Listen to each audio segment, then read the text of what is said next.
Ladies and gentlemen, boys and girls, welcome to another Bullletmarv video. So, this is going to be something which I did a video a few years back called What Am I Playing At, where I just talked about games that I'm playing and stuff like that. I'm going to do one of those again, but I'm going to change it up a bit as well. I'm going to get a bit of a discussion going with the community in general about just certain retro gaming topics as well.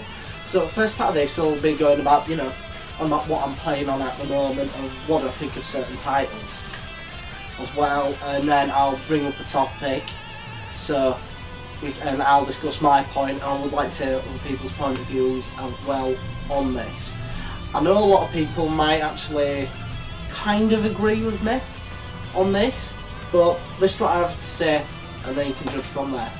So let's begin then. So what have I been playing on a lot recently? Well, I've been playing on a lot of eSWAT at the moment, as on the Sega Mega Drive. So it's a great platforming game where you start off as like a normal cop, and you're going around shooting gun, killing bad guys. Then after like the third mission on it, or third mission, you become the eSWAT, which is a mechanised robot which then has like power thrusters and can get different weapons for it as well.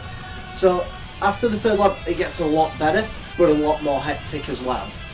I'm really enjoying that actually. It's good for a good pick up and play game, and yeah, I'm enjoying it, and it's a really fun game. Other games that I've been playing on, Shadow of Memories on the PS2. It is a fantastic, phenomenal hidden gem. A lot of people don't talk about it often enough. Graphically, the game looks amazing for the early release on the system, and it's kind of an open world kind of exploratory game. Like, you're in this town but you travel through different time periods to find out who's killed you and why and what's going on. There's a lot of like mysticism involved and stuff like that as well, and it's quite interesting because it's like this small European, I would say Germanic town that you're in, and the way that you like speak to certain people and then you go back in time and you meet their ancestors and stuff like that is quite remarkable. And now you can change stuff for the future to give you information on stuff as well. So for example, there's a part where you've got to find the cure for an illness that you have, something like that, and what you do, you go, so you need that, so you end up going back in time speaking to the original owner of the museum, and he's like, I'm second guessing about changing it into museum because I'm thinking about the library as well. And you say, change it into a library. The guy agrees with you, you go back into the future, and then you go into the library and get what you need from there. And he's changing little things here and there, like one early example is, instead of putting a tree in the town square when you're going to be killed at one point, you can go back in time and the guy's like, should I plant a tree? And then you go, no, I think a statue is a better idea, so that way a person who's trying to kill you can't hide because he is on the trees before. So it's quite unique, is that, really, quite enjoyable. Really enjoying that. It's a lot of fun. On the PC side of things though, I haven't really been playing much on the PC as such. I've had problems, like the networking part of my PC has kind of gone down, so I can't use Ethernet, so I'm having to use a wireless LAN, which is okay, but just the net restrictions is horrendous, from going from like open then to moderate or closed, and even with port forwarding it's not really helping. So I'm looking into getting a new motherboard for that, try and get that upgraded. But really, the game that I've been putting the most time in has been Project X Zone 2 on the 3DS. Now, I already mentioned a bit about this, but what it is, there's these chains and it's gonna destroy the world. You kind of got to save the world and stuff, but you get people in from different game series, from different publishers. So at one time, like I mentioned this in the previous video, I'm playing it, and I hear the Shenmue theme, I'm like, no. And then Ryozuki just like waltzes onto the scene, and then you got the Shenmue soundtrack, and you're like, oh my god! this is awesome. And then you've got custom like Resident Evil, Mega Man, and the most important one to me, which I think's a bit weird that they've put it in, because I don't believe a lot of people know the series that well personally, because it was really a Japanese only release series. There's only been, I think, one game released in the European and American regions, and that was Sakura Wars So Long My Love for the PS2 and the Wii. But they've put the Sakura Tyson, you know, you've got Sakura Wars games in it from like Sakura Wars 1, 2, 3, you've got characters from that coming in, and it's like, I love this. I love having this here. I love being able like to have, you know, Jill Valentine and Chris Redfield team up with, you know, Akira from Virtua Fighter. It's just insane, this crossover. And stuff from like the Namco Bandai games as well. I'm not really big into Namco as such when it comes to their games, but you've got stuff from like the Hack series and stuff like that, and then throwing in Nintendo's Fire Emblem series. It's just amazing. And the strategy, it's like a tactical RPG sort of affair. You don't get cutscenes as such, you get cutscenes when like you're fighting, and when you're doing your special moves you get these anime kind of cutscenes where if you're doing a special attack and stuff.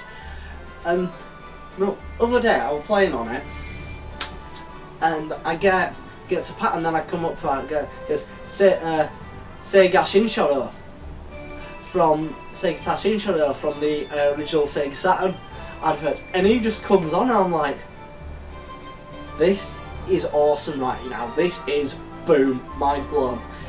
If you haven't seen the adverts, search for the Sega Shinshoro Sega Saturn adverts and you'll understand. But every time he's like, we need to save the world to play Sega Saturn. Who in the right mind is going to really care about the Sega Saturn who owns a 3DS? There's a very small margin, and this game is catered to that small margin of people.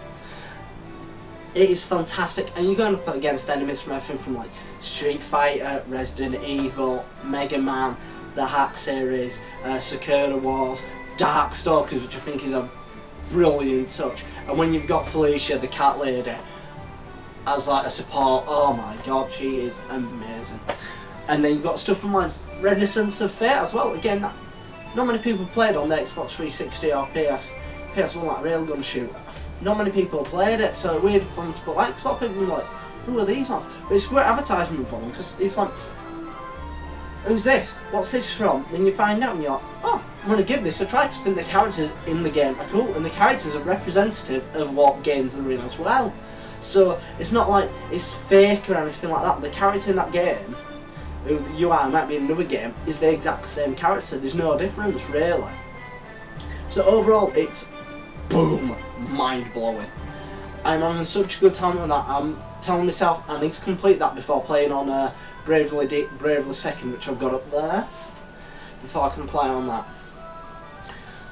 So that's really the games that I've been playing on recently. So I've had this a lot on my mind recently, because after having the failed attempt at modifying a GameCube, but a lot of my consoles are region free, or I'm in the process of getting region free. Like next month I'm sending my Sega Saturn off and my Mega Drive and Mega CD off to be region modded, so the region free. What is your stance on modifying consoles? And even like the PS2, PS1 games as well. I mean, PS1 has been modified, and the PS2 I'm using a bootloader for that, so I can't really play imports, but if I import games I can burn that disc and make an image onto a DVD and play it that way.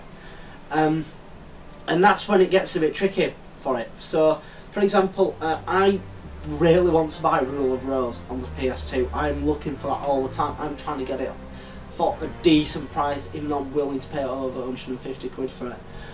When I have the money, I'm going to be buying it. But what I did with that game, I went on the internet, downloaded an ISO, burned it onto a disc, played it through that, played from PS2 for about a good 3 to 4 hours, and then went right, stop, threw the disc away, and said, I am gonna buy this game.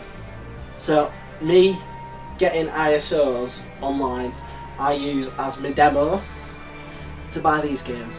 And then as for the region free stuff like the GameCube, Dreamcast, Sega Saturn, it's just so I can extend my library a bit, because there's games that I want to play, but the English version of them are ridiculously expensive.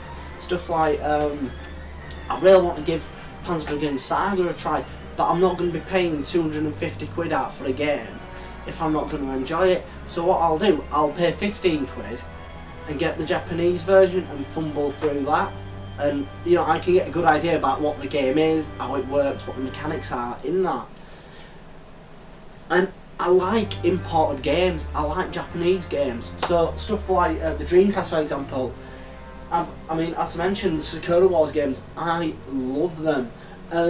Stuff like Resident Evil as well, Resident Evil Code Veronica, I know you can get that in the UK cheap, but I've got this like collector's version for the Dreamcast, which comes in a red sleeve. It's still very common, but I like that. So, what are your thoughts on modding consoles, making region free or to play backups? Are you against it? Do you think ethically there's a problem with it? But by the way, these consoles that I'm modifying aren't new consoles. They're dead systems. They're not supported anymore. Games are not coming out on them anymore. So it doesn't matter if you buy them second hand. No one's losing money. It's just you're breaking that copyright law if you're wanting to run backups. That's the only thing that you're doing. And frankly, if I'm going to pay 150 odd quid out for the game for the PS2, you damn well better believe that I am going to test that game first. I am going to try it through an emulator, or I am going to burn a copy of it first to see if it's worth buying and play a bit of it. I mean, if you're getting games and you're just burning them to disc, then yeah, to me that's bad, because you're playing, you know, you don't have the physical copy, you've got these discs. But I want to have the physical copies. I'm getting this for games like Lunar Silver Star Store as well on PS1. It's, you know, games that I want to play and I've tried and I want to buy now, because I've tried them, but I've tried them not in a demo setting, on the actual hardware with pretty much a burned copy of the game. That's how I've tried them. But I mean, modding the PS1, getting it chipped, makes it region free. You want to know something? I'm all for that for one reason, because without it I would never been able to play one game, especially. Whereabouts is it?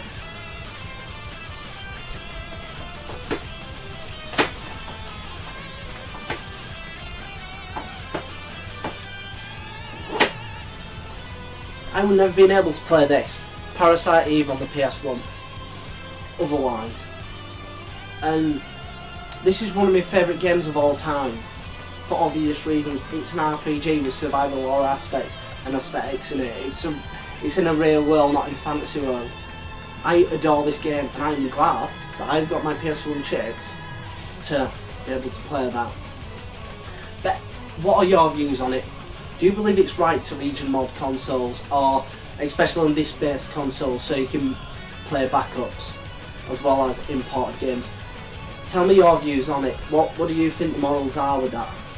Like, do you think I'm in the right, or the way that I do it, I download the ISOs to demo them and then I'll purchase the games?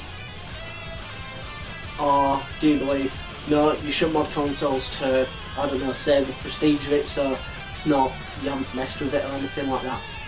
What are your opinions? Let me know.